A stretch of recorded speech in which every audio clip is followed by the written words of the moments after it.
Hello दोस्तों, welcome back to English study. दोस्तों, ये force and laws of motion का सेकेंड वीडियो है। दोस्तों, इस वीडियो में हम लोग सीखेंगे मोमेंटम का बारे में और इनर्शिया का बारे में। दोस्तों चलिए अभी हम लोग सीख लेते हैं मोमेंटम क्या है।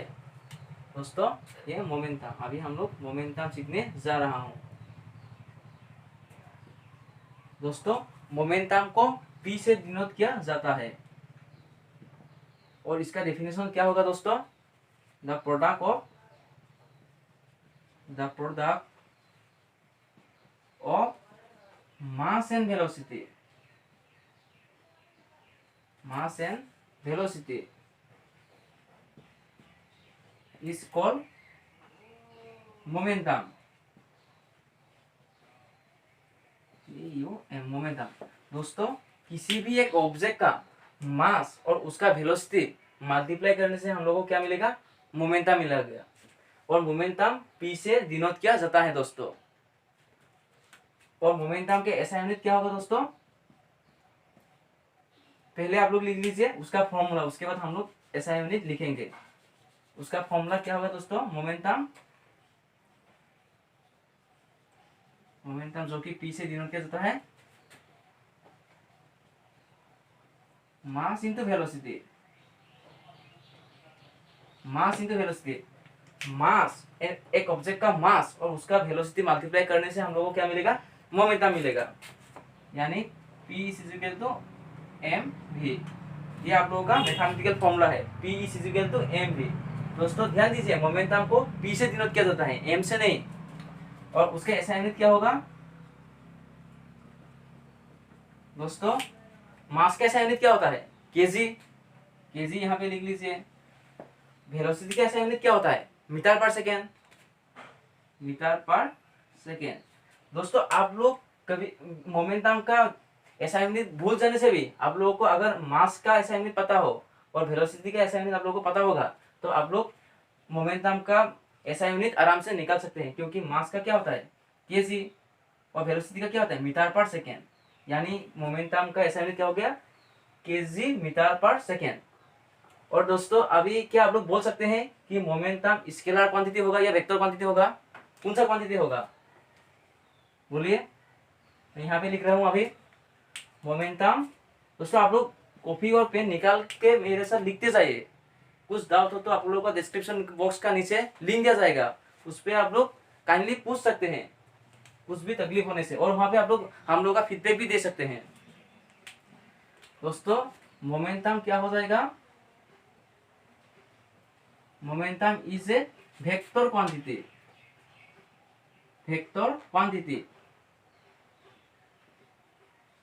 वेक्टर मतलब क्या? जिसका मैग्नीट्यूड और डायरेक्शन दोनों है, उसको वेक्टर क्वांटिटी हम लोग बोलते हैं।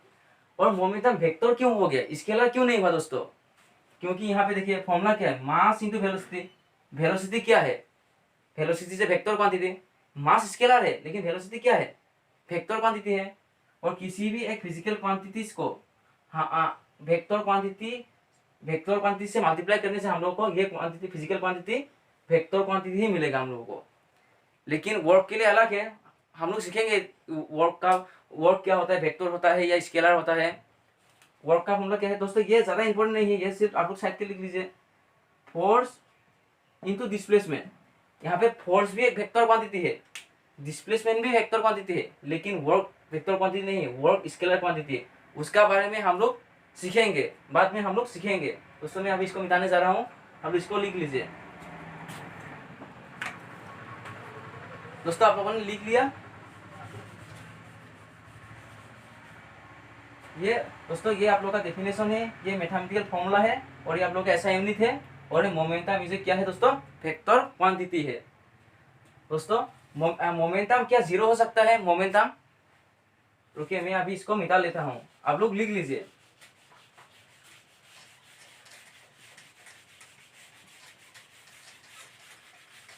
दोस्तों, ये फॉर्मूला को देख के बताइए, क्या मोमेंटम जीरो हो सकता है? मोमेंटम, सपोज ये एक ट्रक है और सपोज ये एक बास है। ट्रक पे ऐसा नहीं होगा, बास है ये। सपोज ये एक बास है। ये क्या है दोस्तों? ये एक बास है, हाँ ये एक बास है, हाँ अच्छा लग रहा है कि नहीं दोस्तों, एक बास है जिसका मास सपोज एज्यूम कीजिए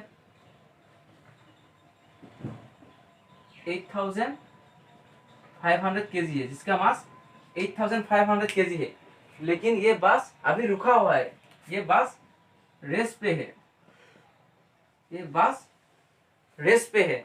अभी इसका मोमेंटम कितना होगा, हम लोग सीखा था momentum is equal to mass into velocity.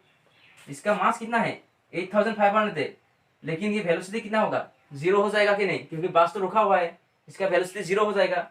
8500 into zero कितना हो जाएगा, जीरो हो गया कि नहीं, यानी उसका मोमेंटम जीरो हो गया, इसलिए मोमेंटम जीरो हो सकता है। यहाँ पे लिख लीजिए आप लोग, momentum can be zero, momentum can be zero. Momentum zero कब होगा, जब किसी भी एक ऑब्जेक्ट का वेलोसिटी जीरो हो जाएगा, तब तो उस ऑब्जेक्ट का मोमेंटम जीरो हो जाएगा। क्योंकि मोमेंटम निकालने के लिए हम लोग को क्या करना पड़ेगा, ऑब्जेक्ट का मास और उसका वेलोसिटी मल्टीप्लाई करना पड़ेगा। यहाँ पे देखिए मास 8500 केजी है, लेकिन बास तो रुका हुआ है, यहाँ पे क्या होगा, तो देखिए मास यहाँ पे कितना था 8500 इंटू वेलोसिटी क्या है, रेस्ट पे है यानी जीरो है। 8500 इंटू जीरो क्या हो गया, जीरो हो गया कि नहीं, जीरो हो गया, यानी पी उसका मोमेंटम कितना हो गया, जीरो हो गया, इसलिए मोमेंटम जीरो हो सकता है। और मोमेंटम जीरो कब होगा, जब किसी भी एक ऑब्जेक्ट का वेलोसिटी जीरो होगा, यानी वो रेस्ट पे होना पड़ेगा, तब मोमेंटम जीरो हो सकता है। दोस्तों मोमेंटम आप लोगों का क्लियर हो गया। अभी हम लोग सीखेंगे इनर्शिया क्या है। दोस्तों मैं इसको मिटाने जा रहा हूं, अभी हम लोग सीखेंगे इनर्शिया क्या है। हम लोगों ने सीख लिया मोमेंटम क्या है, अभी हम लोग सीखेंगे इनर्शिया का बारे में। दोस्तों कॉपी और पेन निकाल के आप लोग एक साथ लिखते जाइए। दोस्तों अभी इनर्शिया के बारे में हम लोग सीखेंगे। दोस्तों इनर्शिया क्या होता है, सपोज ये एक स्टोन है, ये 50 केजी एक स्टोन है, स्टोन है जो कि 50 केजी है, और एक स्टोन है जो कि 500 केजी है। दोस्तों ये एक स्टोन है 50 केजी और ये एक स्टोन है 500 केजी। दोस्तों देखिए ये मार्कर अभी मेरे हाथ पे है, ये रेस्ट पे है, ये जो ऑब्जेक्ट रेस्ट पे है वो कंटिन्यूअसली रेस्ट पे ही रहेगा। कब तक रहेगा, जब तक यहाँ पे कोई एक अनबैलेंस फोर्स अप्लाई नहीं करने से। मैंने यहाँ पे एक अनबैलेंस फोर्स अप्लाई किया, ये मोमेंट हुआ कि नहीं, मोमेंट हो गया, यानी जो ऑब्जेक्ट रेस्ट पे है वो रेस्ट पे ही रहेगा, जो ऑब्जेक्ट मोशन पे है वो मोशन पे ही रहेगा। उसको क्या बोलते हैं, इनर्शिया बोलते हैं। इसलिए इसका डेफिनेशन क्या हो जाएगा, the inability of an object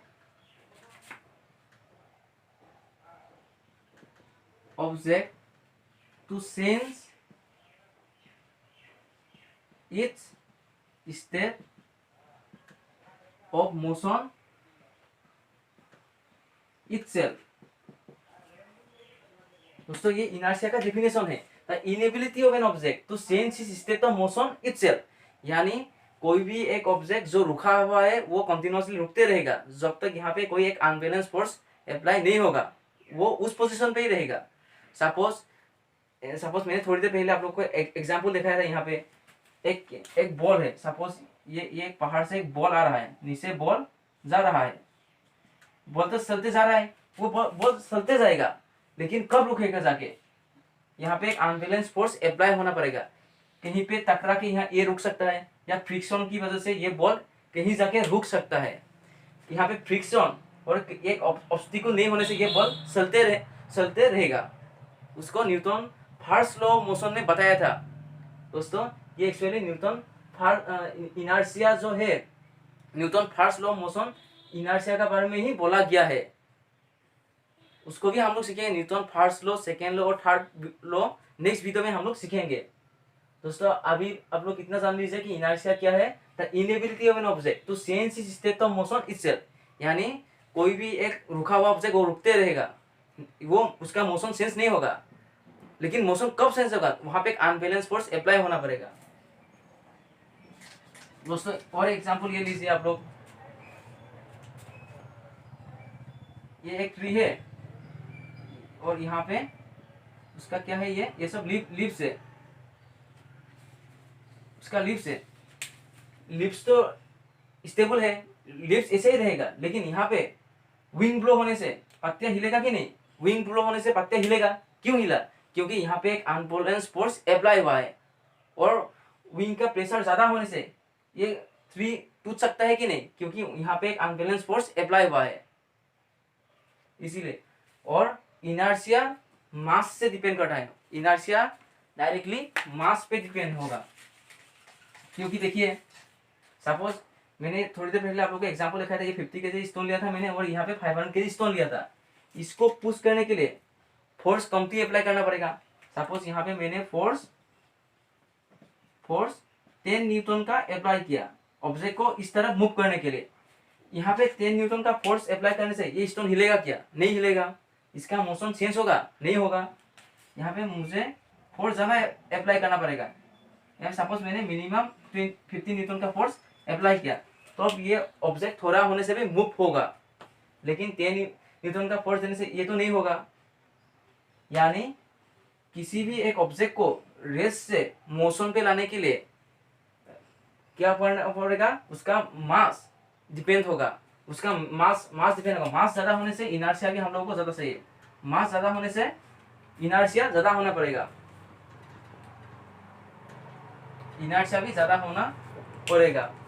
यहाँ पे मास कमती है इसलिए फोर्स मैंने कमती अप्लाई किया, ये मोशन होगा कि नहीं, ये ए पोजीशन है, ये बी पोजीशन तक जा सकता है, और इस पोजीशन सपोज ये ए पोजीशन है, बी पोजीशन तक जाने के लिए फोर्स ज्यादा लगाना पड़ेगा, क्योंकि यहाँ ये स्टोन का यहाँ पे मास ज्यादा है, इसलिए इनर्शिया डायरेक्टली मास से डिपेंड हो रहा है।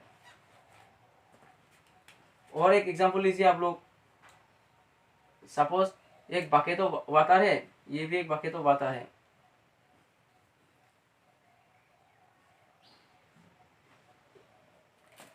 सेम बकेट है, वॉल्यूम सेम है, और यहाँ पे पानी कमती है, यहाँ पे पानी ज्यादा है,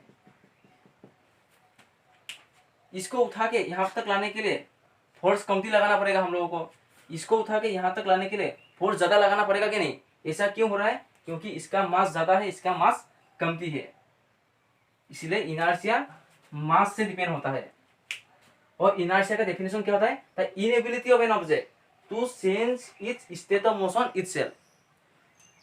सपोज एक गाड़ी चल रहा है, वहां पे एक पैसेंजर खड़ा था, सपोज मैं पैसेंजर हूँ, मैं खड़ा हूँ, सडनली ब्रेक, गाड़ी जाके ब्रेक लगा दिया, तो हम आगे जाता है कि नहीं, पैसेंजर लोग आगे जाता है, ऐसा क्यों होता है, इनर्शिया का वजह से होता है, क्योंकि गाड़ी तो मोशन पे था, उसका अंदर पैसेंजर भी मोशन पे था, सेम मोशन पे था, गाड़ी तो रुक गया, लेकिन आदमी आगे क्यों चला गया, क्योंकि वो भी मोशन पे रहना चाहेगा, ऐसा क्यों हो रहा है, इनर्शिया का वजह से हो रहा है।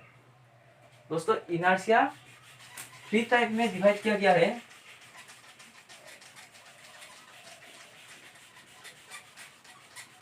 दोस्तों इनर्शिया 3 टाइप में डिवाइड किया गया है।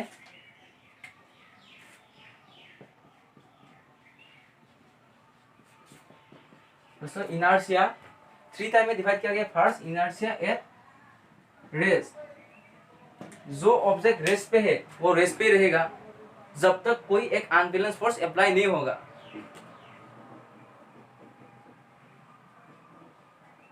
इनर्शिया एट मोशन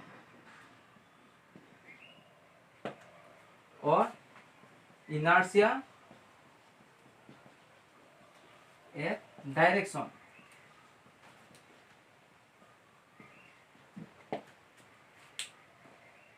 आप लोग इनर्शिया ऑफ डायरेक्शन के बारे में थोड़ा देखिए आप लोग।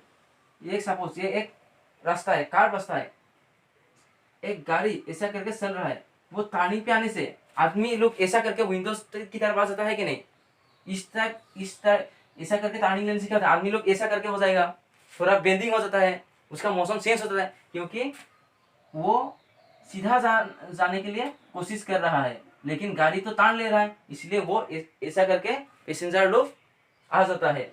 वो इनर्शिया एक डायरेक्शन का वजह से होता है।